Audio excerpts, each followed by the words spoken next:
আপনি একটা নির্ধারণ করতেছেন দাঁড়ায়া পড়াটা হচ্ছে বেশি আদব। তো দাঁড়ায়া পড়াটা যদি বেশি আদব হয়, তার মানে আল্লাহ এবং তার রাসূল আমাদেরকে বেয়াদবি শিখিয়েছে, আমাদেরকে অভিযোগ করা হয় আমরা কি দোয়া করি না। এই যে দেখেন, সালাতের পর পঠিতব্য দোয়া সমূহ, আমি তো দোয়া করতেছি, আমি তো ইবাদত করতেছি, আপনি বলতেছেন বেদাত করতেছি। فرقة ناجية أهل السنة والجماعة ولا ينطبق هذا الوصف إلا على الفرقة السلفية. يا أيها الناس اتقوا ربكم الذي خلقكم من نفس واحدة وخلق منها زوجها وبث منهما رجالا كثيرا ونساء واتقوا الله الذي تساءلون به إن الله كان عليكم رقيبا. وقال تعالى يا أيها الذين آمنوا اتقوا الله وقولوا قولا سديدا يصلح لكم أعمالكم ويغفر لكم ذنوبكم ومن يطع الله ورسوله كل بدعة ضلالة وكل ضلالة في النار. قال الله سبحانه تبارك وتعالى في كلامه المجيد أعوذ بالله من الشيطان الرجيم بسم الله الرحمن الرحيم اليوم أكملت لكم دينكم وأتممت عليكم نعمتي ورضيت لكم الإسلام دينا. وقال رسول الله صلى الله عليه وسلم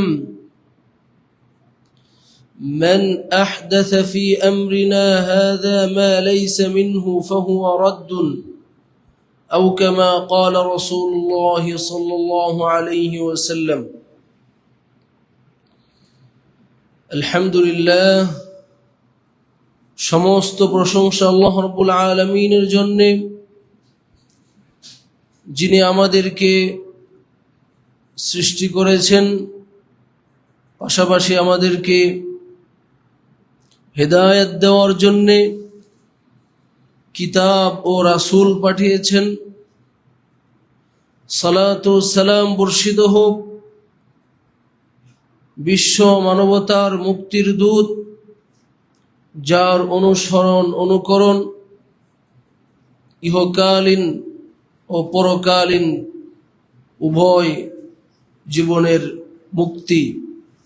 আল্লাহুম্মা সাল্লি আলাইহি আল্লাহুম্মা বারিক আলাইহি।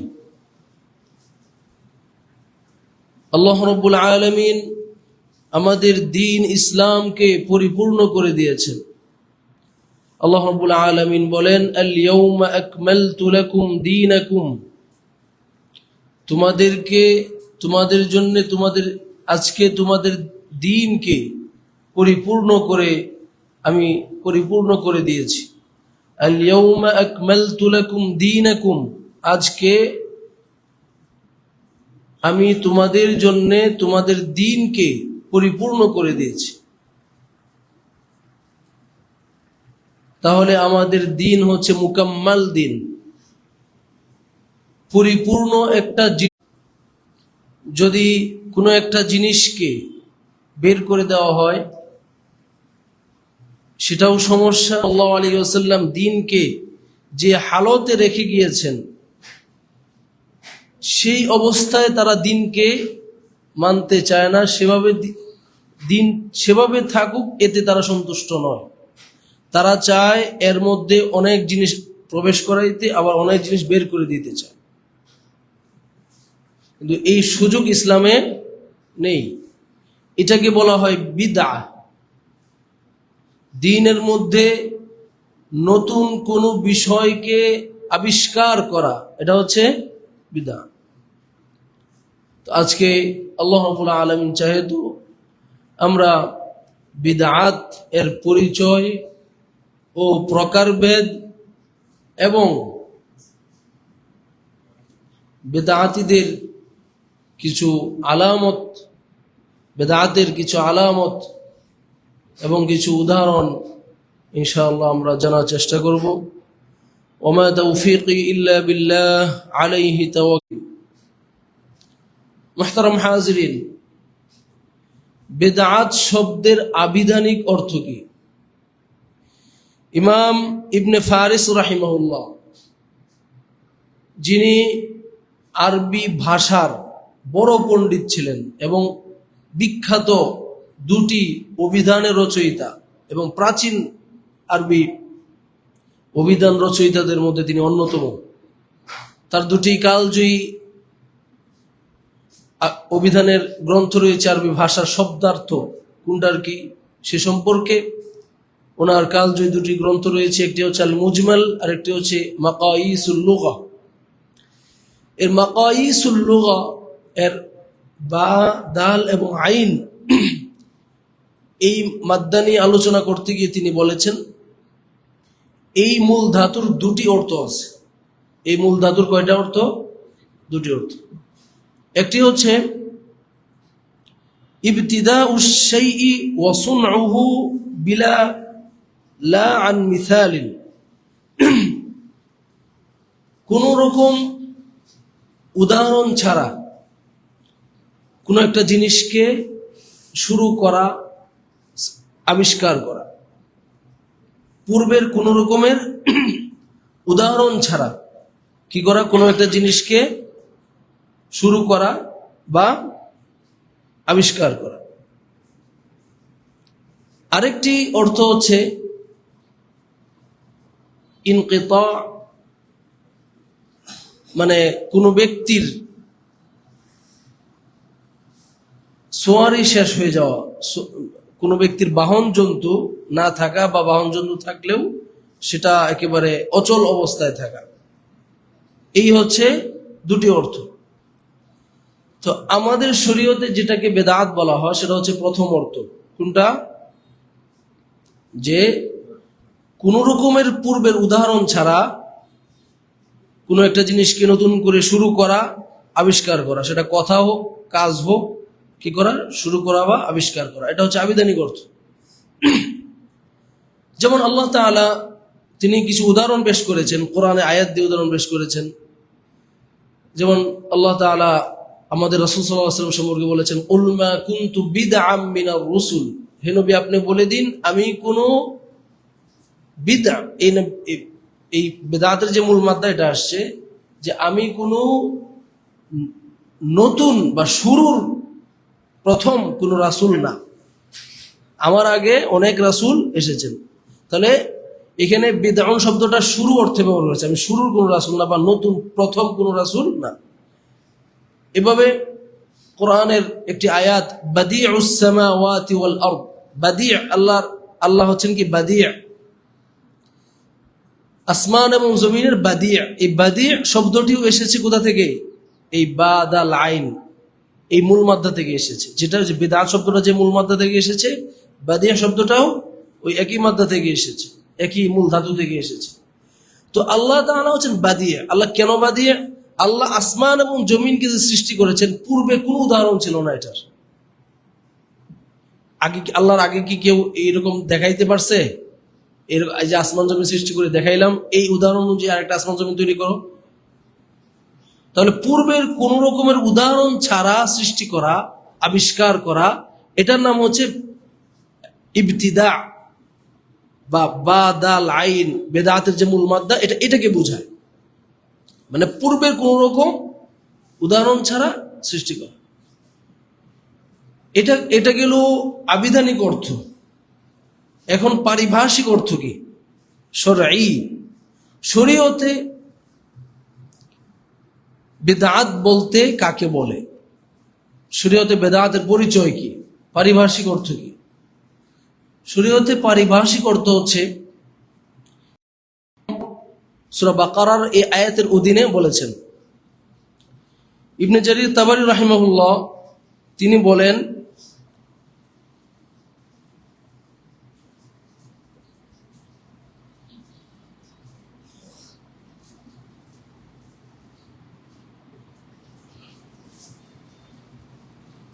সুম্মিয়াল মুবতাদিউ ফিদ দীন মুবতাদিআন, দ্বীনের মধ্যে যে ব্যক্তি বেদাত করে তাকে এই কারণে বেদাত বলা হয় লিইহদাসিহি ফীহি মা লাম ইয়াসবাকহু ইলাইহি গায়রুহু, কারণ সে এমন জিনিস দ্বীনের মধ্যে আবিষ্কার করেছে যেটা তার পূর্বে আর কেউ কি করে নাই, এই আমল এই কাজ করে নাই। তাহলে এখান থেকে আমরা ওনার এই বক্তব্য থেকে, উনি প্রাচীন ইমাম এবং তাফসিরের সর্বশ্রেষ্ঠ কিতাব তাফসিরে তাবারি, এটার লেখক হচ্ছেন কে? ইবনে জারির তাবারি রাহিমাহুল্লাহ। তো তিনি এটা সংজ্ঞা দিয়েছেন। এখান থেকে কি পাওয়া যায় যে বেদাতের সংজ্ঞা যেটা পাওয়া যায়, ইহদাসু আহাদিন ফিদ-দীন মা লাম ইয়াসবাকহু ইলাইহি গায়রুহু, কোন ব্যক্তি দ্বীনের মধ্যে এমন কোন কথা বা কাজকে নতুন করে সৃষ্টি করা, যে কথা এবং কাজ রাসূল সাল্লাল্লাহু আলাইহি ওয়াসাল্লাম এবং সাহাবায়ে কেরাম প্রাচীন কেউ এরকম কথা বলে নাই, নতুন করে কি করা দ্বীনের মধ্যে। উনি বলতেছেন দ্বীনের মধ্যে হইতে হবে, দ্বীনের মধ্যে দ্বীনি কোনো বিষয়ে নতুন কোনো কথা বা কাজকে আবিষ্কার করা যেটা প্রাচীন কেউ কি বলে নাই বা করে নাই। রাসূল সাল্লাল্লাহু আলাইহি ওয়াসাল্লাম, সাহাবায়ে কেরাম, ওনারা হচ্ছেন সালাফ, ওনাদের কেউ যেটা বলে নাই বা করে নাই এমন কথা এমন কাজ নতুন করে কোন রকম আগের উদাহরণ ছাড়া তৈরি করা দ্বীনের মধ্যে, এটা হচ্ছে কি বেদাত। এখান থেকে একটা বিষয় স্পষ্ট হয়ে যায়, সেটা হচ্ছে কি ওনার এই সংজ্ঞা থেকে উনি বলেছেন ফিদ-দীন, দ্বীনের মধ্যে। অনেকে আমরা যখন বেদাত বলি তখন তারা বলে এই যে মসজিদ, এই যে লাইট জ্বালাইতেছেন, এই যে ফ্যান চালাইতেছেন, এই যে জায়নামাজ দিয়েছেন, এই যে আবায়া পড়ছেন, এই যে মাইক্রোফোন, এই সবগুলি তো বেদাত। ওনারা বলে কি সবগুলি বেদাত। আচ্ছা, এই সমস্ত কোন জিনিস কি দ্বীনের বিষয়? ফ্যান যদি থাকে তাহলে আল্লাহ একটা সওয়াব বেশি দিবেন, এরকম আমাদের কোনো বিশ্বাস আছে? দ্বীনের কোনো বিষয়? এটা ফ্যান থাকুক বা না থাকুক, এখানে কি সালাতের সাথে এটার কোনো সম্পৃক্ততা আছে? কোনো সম্পর্ক, দ্বীনের কোনো বিষয় না এটা। বা এটাকে সওয়াব বা গুনাহের কোনো বিষয়ই না, এটা সওয়াবেরও বিষয় না, গুনারও কোনো বিষয় না, এটা দ্বীনের কোনো বিষয়ই না। এই মাইক্রোফোন, এটা কি দ্বীনের কোনো বিষয়? দ্বীনের কোনো বিষয়ই না। এরপরে এই যে জায়নামাজ, এটা কি দ্বীনের কোনো বিষয়? দ্বীনের কোনো বিষয় না। এই যে মোবাইল, এই সমস্ত কোনো বিষয় দ্বীনে কোনো বিষয় না। ইবনে জারির তাবারি রাহিমাহুল্লাহ বেদাতের সংজ্ঞা কি দিয়েছেন? দ্বীনের ভিতরে এমন কোন কথা বা কাজকে আবিষ্কার করা যেটা প্রাচীন কেউ বলে নাই, নতুন করে দ্বীনের ভিতরে কোনো কিছু আবিষ্কার করা, কথা কাজ, এটা হচ্ছে বেদাত। এখন উনারা বেদাতের সংজ্ঞার মধ্যে কি ঢুকিয়ে দিয়েছেন?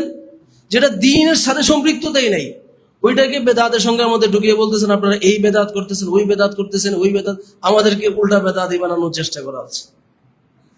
মানে হচ্ছে কি, আমি যখন একজনকে বলবো যে তুমি তো এই যে জিনিসটা চুরি করছো, তখন সে বাঁচার জন্যে উল্টো আমাকে চোর বানানোর চেষ্টা করা হচ্ছে। তাহলে বেদাতের সংজ্ঞা কি? ওইটা দ্বীনি বিষয় হইতে হবে, দ্বীনের মধ্যে হতে হবে। আপনি দুনিয়াবি কোনো বিষয়, এই সমস্ত বিষয় দুনিয়াবি বিষয়, দুনিয়াবি কোনো বিষয়ে আপনি রকেট আবিষ্কার করে ফেলেন, এটা বেদাত হবে না, এটা শরঈ বেদাত না। মোবাইল আবিষ্কার করেন, আপনি মাইক্রোফোন আবিষ্কার করেন, যা খুশি তা করেন, এটা কিনা শরঈ বেদাত নয়। শরঈ বেদাত কোনটা? ইহদাস ফিদ-দীন, দ্বীনি বিষয়ে দ্বীনের মধ্যে হইতে হবে, হয় কোনো কথা বা অথবা কোনো কাজ, এটা দ্বীনের মধ্যে নতুন করে আবিষ্কার করা, যেটা পূর্বের কেউ রাসূল সাল্লাল্লাহু আলাইহি ওয়াসাল্লাম, সাহাবায়ে কেরাম কেউ এটা বলে নাই, এমন কাজ হইতে হবে, ওইটা হবে বেদাত। এখন কথা হচ্ছে বেদাতের প্রকার ভেদ কি? দেখেন, বেদাতের অনেকগুলি প্রকার আছে। এর মধ্যে একটা প্রকার হচ্ছে, যেটা না বললেই না, বেদাতে লুগাউই আর বেদাতে শারঈ। বেদাতে শারঈর কথা তো একটু আগে বললাম। বেদাতে লুগাউই হচ্ছে আবিধানিক অর্থে বেদাত, আসলে বাস্তবে দ্বীনি বেদাত না, আবিধানিক অর্থে বেদাত। যেমন ওমর ইবনুল খাত্তাব রাদিয়াল্লাহু আনহু, তিনি মানুষদেরকে দেখেছেন মসজিদে এসে যে সবাই আলাদা আলাদাভাবে সালাত পড়ছে তারাবির সময়, তো তিনি সব মানুষকে এক ইমামের পেছনে জড়ো করে দিয়েছেন, এ সবাই একত্রে তারাবি সালাত পড়ো। এরপরে তিনি বলেছেন নি'মাল বিদআতু হাদিহি, এটা কতই না উত্তম বেদাত, এটা কতই না উত্তম বেদাত। এই যে একটা কথা পাইছে, যারা বেদাত করে তারা একটা কথা পাইছে, সেটা কি? নি'মাল বিদআতু হাদিহি, এটা কতই না উত্তম বেদাত। তার মানে দ্বীনের মধ্যে বেদাত এটা দুই প্রকারের, একটা ভালো বেদাত আর একটা খারাপ বেদাত। উমর রাদিয়াল্লাহু আনহু বলছেন কতই না উত্তম বেদাত, তার মানে দ্বীনের মধ্যে ভালো বেদাতও আছে। অথচ দেখেন রাসূলুল্লাহ সাল্লাল্লাহু আলাইহি ওয়াসাল্লাম তিনি কি বলেছেন? কুল্লু বিদআতিন দালালা, সব বেদাত গুমরাহি। বুঝা গেল বেদাতে হাসানাও গুমরাহি, বেদাতে সাইয়্যাও গুমরাহি। সব বেদাত দ্বীনি বেদাত এটা সম্পূর্ণটাই গুমরাহি। আবার একটা হাদিসেও এটা এসেছে যে আব্দুল্লাহ বিন উমর রাদিয়াল্লাহু আনহু বলেছেন কুল্লু বিদআতিন দালালাহ ওয়া ইন রাআহা আন-নাসু হাসানা, সমস্ত বেদাতই গুমরাহি, যদিও মানুষেরা ওইটাকে বেদাতে হাসানা নাম দেয়, ওইটাও কি গুমরাহি। তাইলে এখন উমর ইবনুল খাত্তাব রাদিয়াল্লাহু আনহু যে বলেছেন নি'মাল বিদআতু হাদি, এটা কতই না উত্তম বেদাত, প্রথমে বুঝতে হবে উনি কোন কাজটাকে উত্তম বেদাত বলেছেন, তাইলে আমাদেরকে বোঝা যাবে এটা কি না, এটা শরঈ, এটা দ্বীনের সাথে সম্পৃক্ত কোনো বেদাত না। যদি আমরা বুঝি যে উনি কোন আমলটাকে উত্তম বেদাত বলেছেন, তাইলেই বোঝা যাবে যে এটা উনি দ্বীনি বেদাত বলতেছেন না, এটা আবিধানিক করতে বেদাত বলতেছেন, যে নতুন একটা কাজ। দেখেন এই যে তারাবিহের সালাত সবাই একত্রে পড়া, এটা কি উমর রাদিয়াল্লাহু আনহু সর্বপ্রথম করেছেন না রাসূল সাল্লাল্লাহু আলাইহি ওয়াসাল্লাম করেছিলেন? রাসূল সাল্লাল্লাহু আলাইহি ওয়াসাল্লাম করেছিলেন। তাহলে এই কাজটা কি উমর রাদিয়াল্লাহু আনহু নিজে আবিষ্কার করছেন না রাসূল সাল্লাল্লাহু আলাইহি ওয়াসাল্লাম অনুসরণ করছেন? রাসূল সাল্লাল্লাহু আলাইহি ওয়াসাল্লামের অনুসরণ করেছেন। তাহলে বোঝা গেল দুইটা বিষয়। এক নাম্বার হচ্ছে যে বিষয়টা রাসূলুল্লাহ সাল্লাল্লাহু আলাইহি ওয়াসাল্লাম করেছেন মর্মে স্পষ্ট দলিল আছে, ওই যেটার স্পষ্ট দলিল আছে, যে আমলটার পক্ষে স্পষ্ট দলিল আছে, ওই আমলটাকে উনি বলেছেন এটা উত্তম বেদাত। দলিল আছে এমন আমলকে বলেছেন উত্তম বেদাত। তাহলে বোঝা গেল এটা কি দ্বীনি বেদাত? দ্বীনি বেদাতের পক্ষে কি দলিল থাকে? দ্বীনি বেদাতের পক্ষে দলিল থাকে? দলিল থাকে না। বুঝা গেল উনি যে আমলটাকে বেদাত বলেছেন ওইটার পক্ষে দলিল আছে, তাহলে বুঝা গেল এটা দ্বীনি বেদাত না। আবার দুইটা বিষয়, এক নম্বর হচ্ছে উনি এমন আমলকে বেদাত বলেছেন যেটা হচ্ছে কি দলিল আছে, স্পষ্ট দলিল আছে। দুই নম্বর হচ্ছে এই আমলটা মানুষ ছেড়ে দিয়েছিল, এরপরে উনি নতুন করে আবার আবিষ্কার করছেন। একটা আমল মানুষ ছেড়ে দিছে, কথার কথা আপনি একটা গ্রামের মসজিদে আছেন, ওইখানের মানুষেরা ফজর সালাতে আসেই না, কেউ আসে না ফজর সালাতে, এমনকি এই সুযোগে ইমাম সাহেবও আসে না, কেউ আসে না, আমি বাড়িতে সালাত পড়ে ফেলি। এখন আপনি একবার গেছেন মসজিদে, যাওয়ার পরে সব মানুষকে বলছেন না আজকে থেকে অবশ্যই ফজর সালাতে আসতে হবে, তাহলে এখানে আপনি এখানে বেদাত করেছেন, এটা আবিধানি করতে বেদাত, কিন্তু শরঈ বেদাত না। কারণ এখানে আপনি এমন একটা কাজকে নতুন করে আবিষ্কার করেছেন যে কাজটা দলিল আছে, স্পষ্ট দলিল আছে, এবং যে কাজটা মানুষ ছেড়ে দিয়েছিল আপনি নতুন করে আবার কাজটা চালু করছেন। হ্যাঁ, তাহলে নতুন করে কোনো কাজ চালু করা এটার নামই হচ্ছে বেদাত। আর উমর রাদিয়াল্লাহু আনহু এই কারণে এটা বেদাত বলেছেন যেহেতু উনি নতুন করে চালু করছিলেন, মানে উনি এখন নতুন করে চালু করছেন, যদিও এর আগে আবার চালু হয়েছিল, রাসূল সাল্লাল্লাহু আলাইহি ওয়াসাল্লামের জামানাতে এটা ছিল। তাহলে বোঝা গেল এই দুইটা বিষয় যদি সামনে রাখি, যে এই একটা বিষয় যদি সামনে রাখি যে রাসূল সাল্লাল্লাহু আলাইহি ওয়াসাল্লাম তারাবি সবাই কি করেছিলেন, সবাইকে নিয়ে একসাথে পড়েছিলেন, এটার পক্ষে স্পষ্ট দলিল আছে, সহিহ বুখারীতে সহিহ মুসলিমে দলিল আছে। তাহলে যে আমলটার পক্ষে স্পষ্ট দলিল আছে ওইটা কি কোনোদিন শরঈ বেদাত হইতে পারে? শরীর বেদাত হইতে পারে? তাহলে এটা কোন বেদাত? এটা হচ্ছে আবিধানিক অর্থে বেদাত। যেহেতু আবিধানিক অর্থে বেদাত কোনটাকে বলে? যে কোনো কাজ আপনি নতুন করে চালু করেন, এটা হচ্ছে বেদাত। উনিও তো কাজটা নতুন করে করছেন, যেহেতু মানুষ ছেড়ে দিছিল, এখন আবার নতুন করে চালু করছেন, এই কারণে উনি এটাকে কি বলেছেন? বেদাত বলেছেন। কিন্তু এটা কি বেদাত না, শরঈ কোন বেদাত নয়। শরঈ প্রত্যেক বেদাত গুমরাহি। রাসূল যে বলছেন কুল্লু বিদআতিন দালালা, প্রত্যেক বেদাত গুমরাহি। মানে কোন প্রত্যেক বেদাত গুমরাহি? শরঈ দ্বীনি প্রত্যেক বেদাত হচ্ছে গুমরাহি। দুনিয়াবি বেদাত গুমরাহি না। ফ্যান লাইট এই সেই এগুলি বেদাত, দ্বীনি দুনিয়াবি বেদাত এগুলি কি না? গুমরাহি না। দ্বীনের বিষয়ে প্রত্যেক বেদাত হচ্ছে কি? গুমরাহি। তাহলে আবিধানিক অর্থে বেদাত এবং পারিভাষিক অর্থে বেদাত, এটা পার্থক্য করতে হবে। উমর রাদিয়াল্লাহু আনহু যে বেদাতের কথা বলেছেন, এটা কি পারিভাষিক অর্থে বেদাত? না, পারিভাষিক বেদাতের পক্ষে দলিল থাকে। পারিভাষিক বেদাতের পক্ষে দলিল থাকে। রাসূল সাল্লাল্লাহু আলাইহি ওয়াসাল্লাম বলতেছেন কুল্লু বিদআতিন দালালা ওয়া কুল্লু দালালাতিন ফিন্নার। প্রত্যেক বেদাত গুমরাহি এবং প্রত্যেক গুমরাহি জাহান্নামে নিয়ে যাবে। এখন যেটা দলিল আছে, আপনি যদি দলিল মানেন আবার বলে গুমরাহি জাহান্নামে নিয়ে যাবে, তাহলে এর কি হইল? এটা বুঝা গেল উমর রাদিয়াল্লাহু আনহু উনি যেটাকে বেদাত বলেছেন ওইটা দ্বীনি বেদাত না, এটা আবিধানিক বেদাত। আর রাসূল সাল্লাল্লাহু আলাইহি ওয়াসাল্লাম যে বলেছেন প্রত্যেক বেদাত গুমরাহি, এটা কোন বেদাত? দ্বীনি প্রত্যেক বেদাত গুমরাহি। দ্বীনি বেদাতের মধ্যে হাসানা সাইয়্যা হয় না, উত্তম অনুত্তমের কোনো বিষয় নাই। সমস্ত বেদাত হচ্ছে দ্বীনি, সমস্ত বেদাত গুমরাহি। বিষয়টা বুঝে আসছে?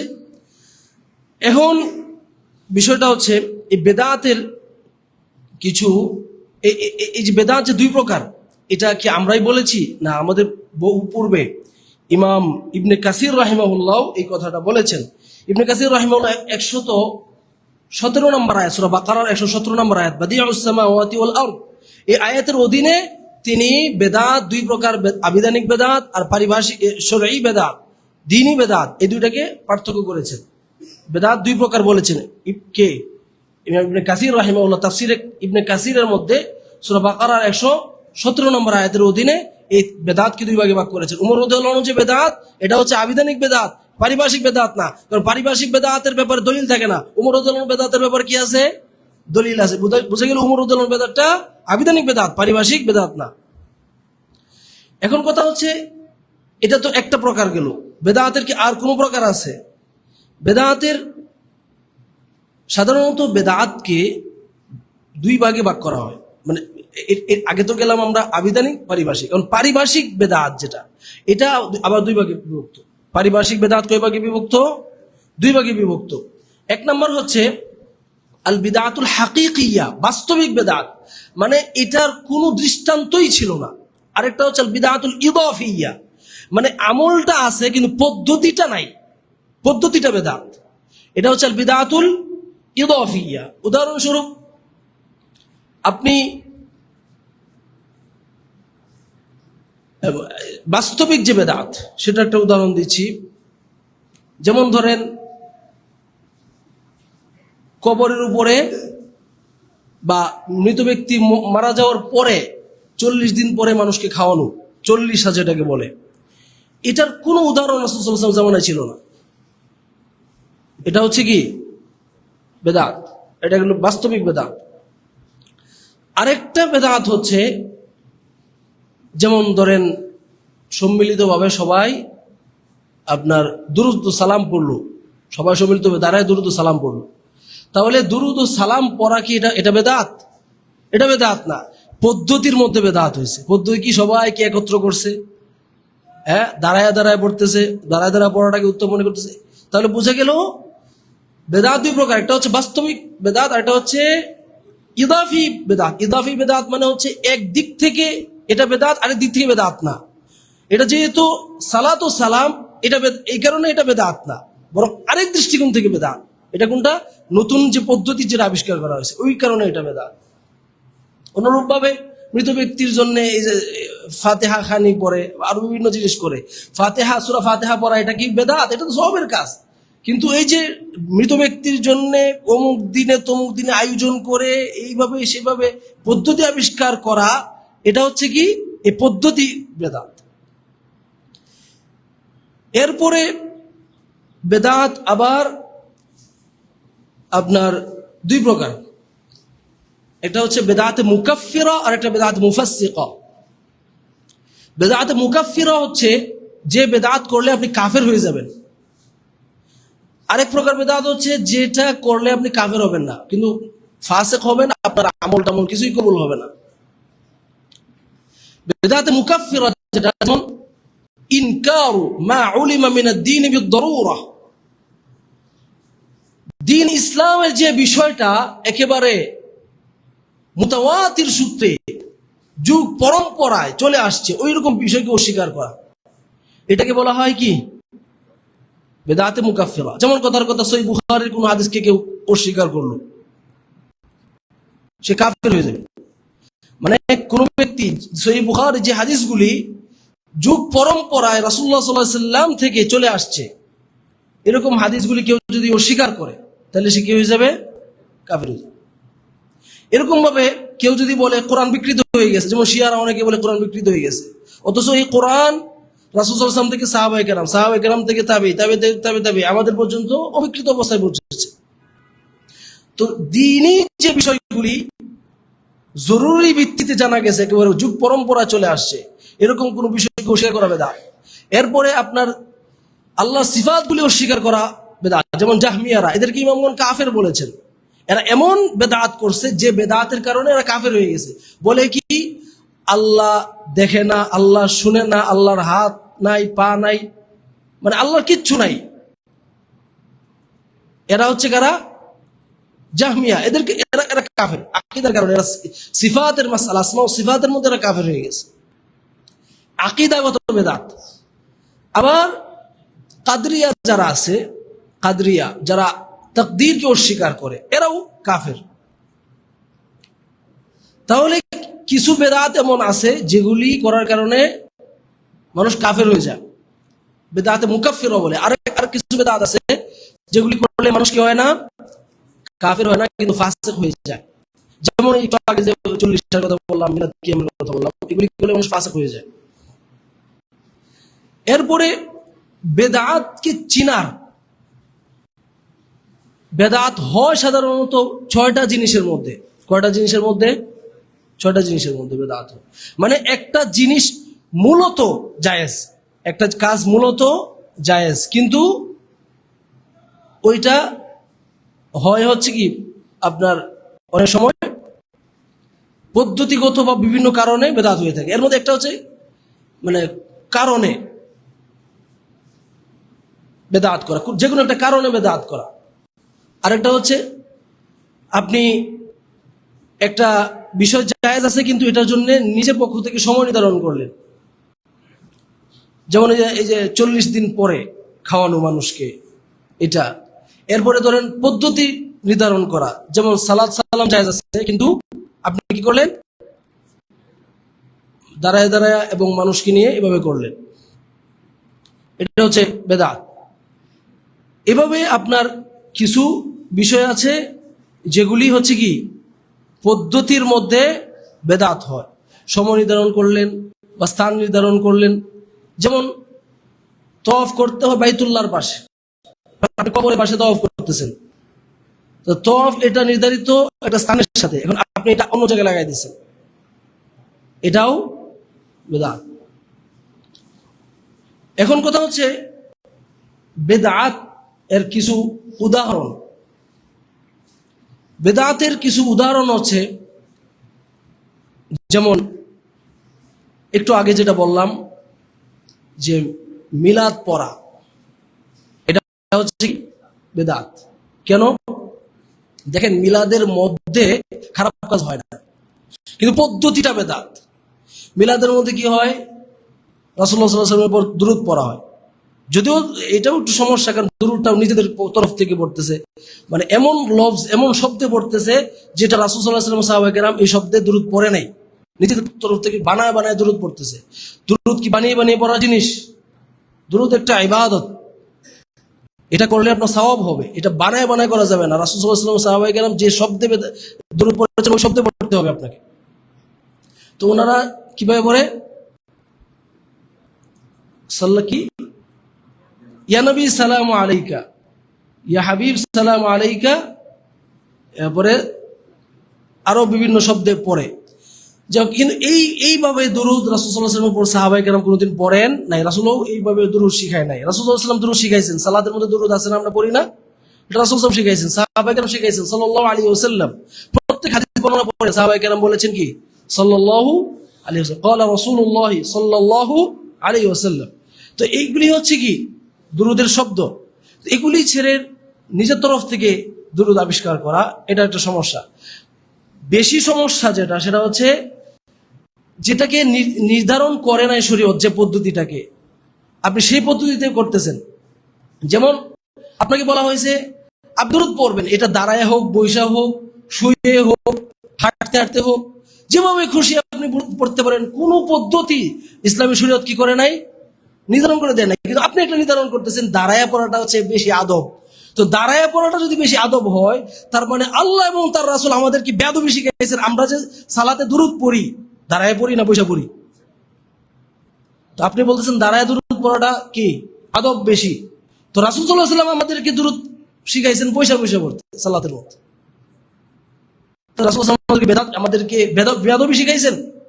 রাসূল সাল্লাল্লাহু আলাইহি ওয়াসাল্লাম আমাদেরকে বেয়াদবি শিখাইছেন? কোন অবস্থাতে। সুতরাং এগুলি হচ্ছে আবেগের কারণে মানুষ বেদাতি হয়ে যায়। দাঁড়ায় পড়লে কি হবে, সম্মান হবে রাসূলকে। অথচ আমরা সালাতের মধ্যে সবচেয়ে গুরুত্বপূর্ণ ইবাদতের মধ্যে বৈশা বৈশা রাসূলের উপর দুরূদ পড়ি। বোঝা গেল এদের আবেগের কিনা ইসলামে কোনো জায়গা নাই। মুহতারাম হাজিরিন, তাহলে এটা হচ্ছে শরীয়ত যেটাকে পদ্ধতি নির্ধারণ করে দেন না, ওই পদ্ধতি নির্ধারণ করতেছে। শরীয়ত বলতেছে তুমি যেভাবে পারো দুরূদ পড়ো, তুমি শুয়ে পড়ো,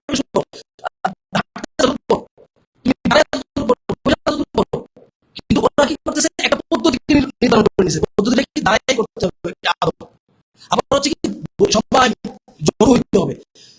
একটা উদাহরণ কেউ পেশ করতে পারবে রাসূল সাল্লাল্লাহু আলাইহি ওয়াসাল্লাম সাহাবায়ে কেরাম সবাই জড়ো হয়ে একত্র হয়ে রাসূল সাল্লাল্লাহু আলাইহি ওয়াসাল্লাম আছে ধরুন। শুধু বুঝে গেল এগুলো হচ্ছে মানুষের আবেগ, এবং এই আবেগ থেকে অনেক সময় বেদাতের সৃষ্টি হয়। কিন্তু এই আবেগের জায়গা না, বরং এই আবেগের কারণে জাহান্নামে যেতে হবে, এই আবেগের কারণে জাহান্নামে যেতে হবে। এরপরে দেখেন নিয়তকে মুখে মুখে উচ্চারণ করা। নিয়ত মানে হচ্ছে কি ইরাদাতুল কলব, অন্তরের ইচ্ছা, এটা হচ্ছে নিয়ত। আচ্ছা, আপনি যদি মনের ইচ্ছাটাকে প্রকাশ না করেন মুখ দিয়ে, তাহলে কি আপনি এই কাজটা করতে পারবেন না? আমরা কত কাজ, সব কাজই তো মনে মনে রেখে করি, নিয়ত মনে মনে রেখে সব কাজ করি না? তো আমাদের তখন কি নিয়ত থাকে না? নিয়ত হচ্ছে অন্তরের কাজ, অন্তরের কাজ, এটা মুখের কাজ না। মুখে কি ইচ্ছা করতে পারি আমরা? যে ব্যক্তি অন্তরে ইচ্ছা না করে মুখে ইচ্ছা করে, তো মুনাফিক, মানে অন্তরে নাই মুখে আছে, মুনাফিক। তাহলে নিয়ত হচ্ছে কিসের কাজ? অন্তরের কাজ। রাসূলুল্লাহ সাল্লাল্লাহু আলাইহি ওয়াসাল্লাম সাহাবায়ে কেরাম কোনদিন ওনারা হাদিস জানতেন, ইন্নামাল আমালু বিন্নিয়াত, সমস্ত আমল নিয়তের উপর নির্ভর করে। নিয়ত করতে হবে সবাই জানে, কিন্তু কোনদিন রাসূলুল্লাহ সাহাবায়ে কেরামের কাছ থেকে এটা আসে নাই যে ওনারা কি করেছেন, জুরে বা মুখে উচ্চারণ করে নিয়ত করেছেন।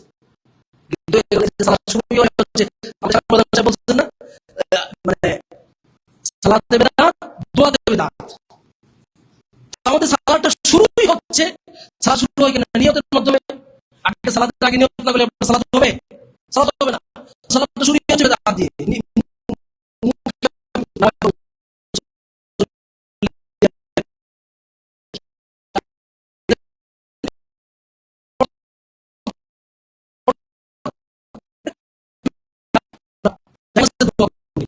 যখন জায়নামাজে যে দোয়াটা পড়া হয়, ওই দোয়াটা আছে, কিন্তু ওইটা জায়গা থেকে নড়িয়ে দেওয়া হয়েছে।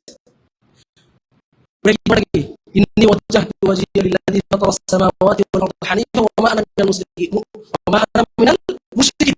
এই যে দোয়াটা, এটা সহিহ মুসলিমে আছে। এই দোয়াটা এটা হচ্ছে আপনি নিয়ত, যে সালাতে নিয়ত করছেন, নিয়ত করার পরে আপনি দোয়াটা পড়বেন। এটা হচ্ছে এইখানে পড়ার দোয়া, কিন্তু আপনি এখানে তো জীবনে এটা পড়েন না। আপনি এখান থেকে সরাই নিয়েছেন কোথায়? জায়নামাজে নিয়ে গেছেন। তো যেখানে দোয়া ওইখানে না পড়ে আপনি আরেক জায়গায় নিয়ে যান, সাধন করলেন না। তো এটা হচ্ছে বিদআত। তো এই দোয়া আপনাকে পড়তে কে বলছে? জায়নামাজে যে দোয়া আছে, এটা কেউ বলছে? কেউ বলে না, এটা কোনো দোয়া নাই। এবং যে দোয়াটা পড়েন এটা এইখানে না, এটা কোথার সানা, এটা আপনি তাকবীর তাহরিম পরে পড়বেন। মুহতারাম হাজিরিন, এরপরে আমরা সালাতের পরে সম্মিলিতভাবে সবাই মিলে কি করি? দোয়া করি। দেখেন আমাদেরকে অভিযোগ করা হয় আমরা কি দোয়া করি না। এই যে দেখেন সালাতের পর পঠিতব্য দোয়া সমূহ, এই আহলে হাদিস মসজিদে লেখা আছে সালাতের পর পঠিতব্য দোয়া সমূহ, মানে সালাতের পরে আপনি দোয়া করবেন। আমরাও বলি সালাতের পরে দোয়া করতে হবে। আমরা কি বলি সালাতের পরে দোয়া নাই?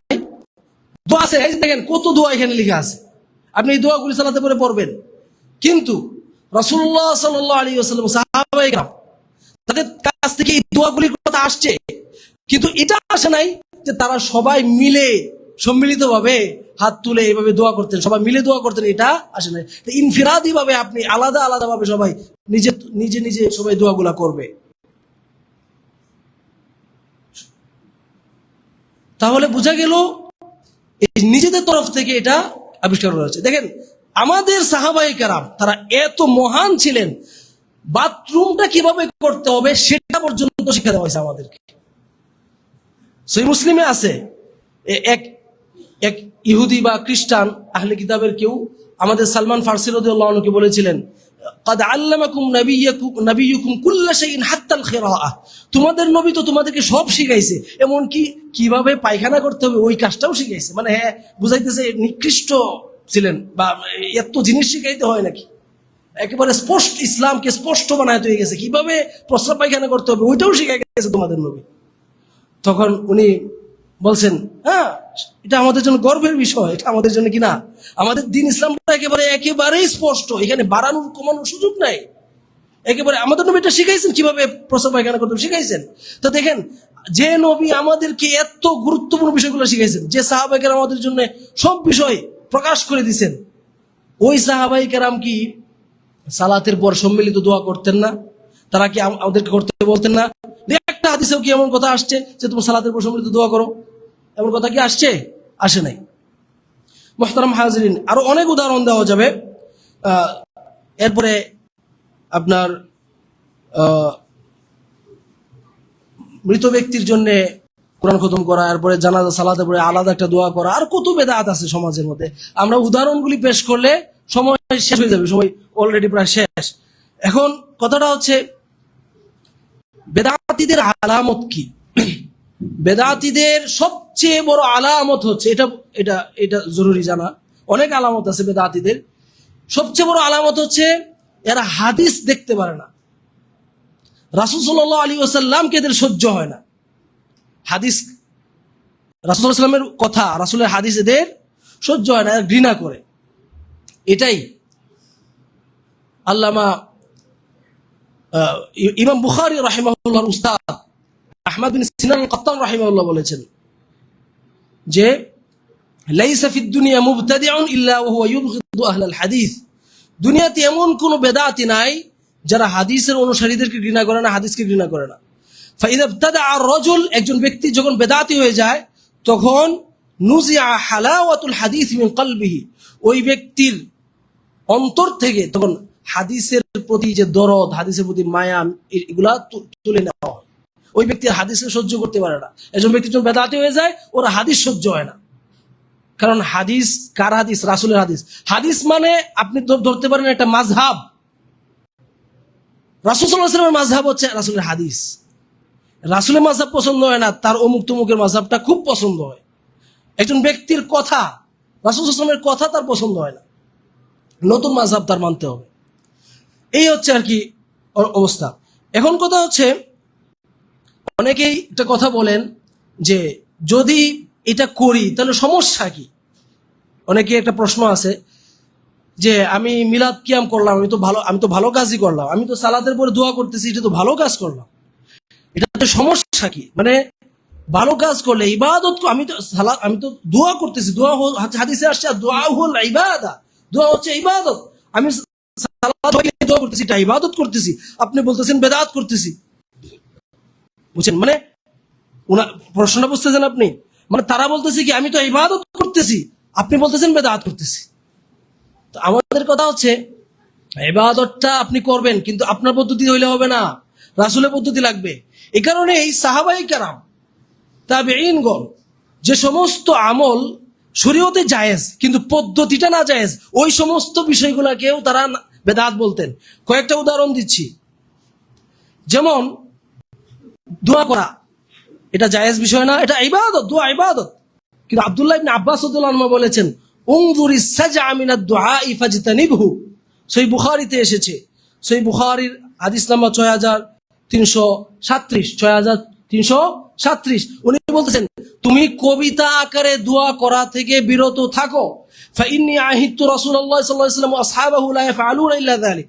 আমি রাসূল সাল্লাল্লাহু আলাইহি ওয়াসাল্লাম এবং সাহাবায়ে কেরামকে শুধু এটাই দেখেছি যে তারা কবিতা আকারে দোয়া করা থেকে বিরত থাকতেন, কবিতা আকারে তারা দোয়া করতেন না। সুতরাং তুমি কবিতা আকারে দোয়া করা থেকে বিরত থাকো। এটা কে বলেছেন?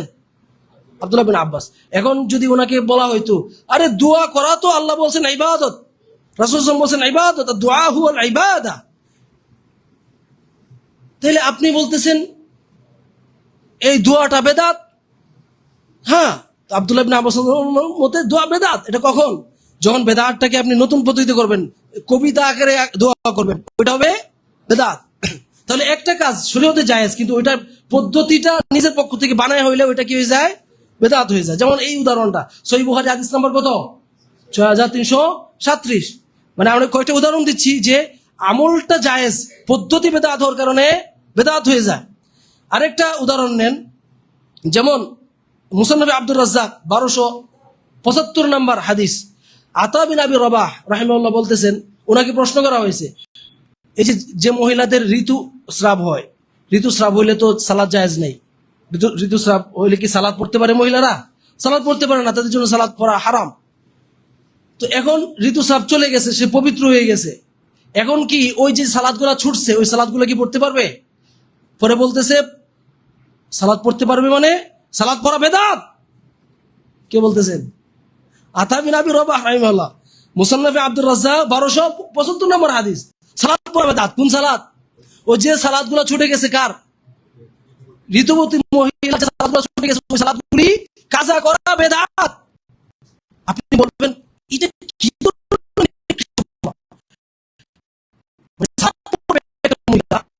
আপনি বলতেছেন সালাত পড়া বেদাত, কারণ রাসূল সাল্লাল্লাহু আলাইহি ওয়াসাল্লাম সাহাবায়ে কেরাম রাসূল সাল্লাল্লাহু আলাইহি ওয়াসাল্লাম প্রতিদিন ঋতুবতী মহিলাকে এই সালাতগুলি কাজা করার কি দেন আদেশ।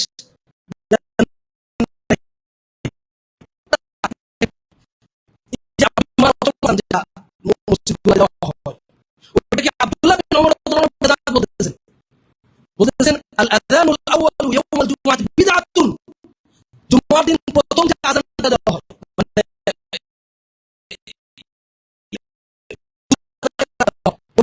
কে বলতেছে? আমাকে কেউ সাহাবী বলতেছে, সাহাবী আব্দুল্লাহ বিন ওমর রাদিয়াল্লাহু আনহু, মুসন্নাফে ইবনে আবি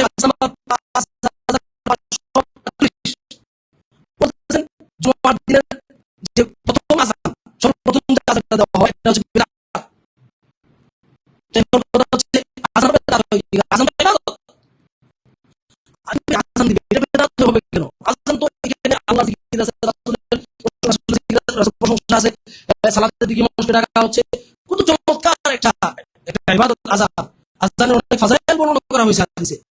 তাহলে এমন একটা ইবাদত করতেছে, এটা বেদাত বলতেছেন আপনি? বলছেন না, এটা বেদাত। কারণ এটা রাসূল সাল্লাল্লাহু আলাইহি ওয়াসাল্লামের জামানায় ছিল না, সাহাবাদের জামানায় ছিল না। এখন তাহলে প্রশ্ন আসছে, উসমান রাদিয়াল্লাহু আনহু যে চালু করেছেন, উসমান রাদিয়াল্লাহু আনহু যেটা চালু করেছেন আর ওইটা করেন না। উসমান রাদিয়াল্লাহু আনহু উনি দুইটা শর্ত সাপেক্ষে এই প্রথম আযানটা চালু করেছিলেন। আপনারা শর্ত কোনটা মানেন না, এই কারণে বেদাত। উসমান রাদিয়াল্লাহু আনহু দুইটা শর্ত মেনেছিলেন, সেই কারণে বেদাত হয় নাই। আপনারা ওই শর্তগুলি মানেন না, এই কারণে আপনাদের আযান বেদাত। দুই শর্ত মেনে যদি কেউ কি করে জুমার প্রথম আযান দেয় সেটা জায়েজ, দুই শর্ত না মেনে কেউ যদি জুমার আযান দেয় ওটা নাজায়েজ। দুইটা শর্ত কি দেখেন, যে হাদিসটাতে এসেছে উসমান রাদিয়াল্লাহু প্রথম আযান চালু করেছিলেন, ওই হাদিসটাতে আসছে উনি দুটো শর্ত করেছিলেন। একটা হচ্ছে উনি এটা মসজিদেও না, মসজিদের আশেপাশে আযানটা দেন না, ওই বাজারে দিয়েছিলেন, মসজিদ থেকে দূরে জাওরান নামক বাজারে, ওই এলাকার বাজারে কি করেছিলেন? আযান দিয়েছিলেন। এখন আপনি কি ওই বাজারে আযান দেন না মসজিদের ভিতরে আযান দেন? এটা বেদাত। বুঝছেন? উসমান রাদিয়াল্লাহু এই কাজ করেন না, উনি মসজিদে আযান দিয়েছেন প্রথম আযান না বাজারে? এবং প্রয়োজন থাকার কারণে, প্রয়োজনটা কি? জুমার মতো একটা দিন, এটা মসজিদে আযানটা হয়, মাইক ছিল না, এই আযানটা ওই বাজারের লোকেরা অনেক সময় শুনতে পারে না, ফলে তারা এদিকে আসতে পারে না। এই একটা প্রয়োজন থাকার কারণে হয়েছিল। আচ্ছা, এখন কি প্রয়োজনটা আছে? এখন প্রত্যেক জায়গাতে মাইক আছে। এর কারণে বাজার কেন শত শত মাইল দূরে আজান শোনা যায়, ওইখানে মানুষের খবর হয়ে যায় যে জুমার আজান হয়েছে, তারা সবাই চলে আসতে পারে। তাহলে দুইটা শর্ত, একটা হচ্ছে মানুষেরা শুনে না এই কারণ থাকতে হবে, আরেকটা হচ্ছে কি বাজারে হইতে হবে বা আপনার মসজিদ থেকে দূরে আজান দিতে হবে। এখন আপনি মানে উসমান রাদিয়াল্লাহু আনহুকে মানতেছেন না, ফলে রাসূলকেও মানতেছেন না, উসমান রাদিয়াল্লাহু আনহুকে মানতেছেন না, এই কারণে আপনার আজান বেদাত হচ্ছে। উসমান রাদিয়াল্লাহু আনহু আজান বেদাত না। ইবনে ওমর রাদিয়াল্লাহু আনহু যে আজান বেদাতের কথা বলেছেন, এটা কোনটা? ওই আপনাদের সিস্টেমের আজানটা হচ্ছে বেদাত। যাই হোক, এরপরে সময় শেষ হয়ে গেছে, আমরা ইনশাআল্লাহ আগামী সপ্তাহে এই বেদাত নিয়ে আবার আলোচনা হবে। أقول قولي هذا أستغفر الله لي ولكم ولسائر المسلمين من كل ذنب فاستغفروه وتوبوا إليه إنه هو التواب الرحيم.